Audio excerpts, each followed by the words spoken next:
Vi fortsætter i vores kapitel om stofegenskaber. Du skal stadig skrive ned i dit kladdehæfte. Undervejs så skal du nok lige stoppe videoen for at skrive ned. Nu skal vi snakke om molekyler. Et molekyle, det er sammensat atomer, og molekyler består af 2 eller flere atomer. Vi deler molekylerne op i 2 grupperinger. Grundstof, det er, når det er samme atomer som f.eks. O2, som er den ilt, vi har i vores luft.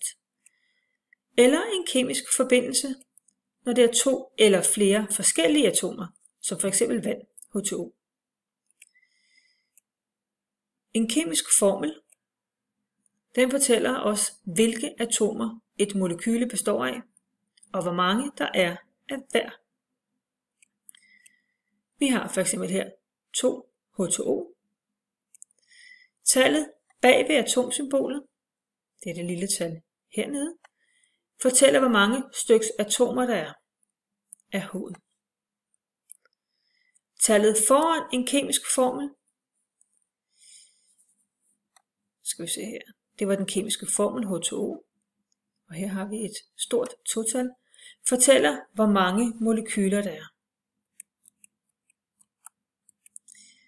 Så for eksempel når der står H2, betyder det, at der er 2 styks hydrogen.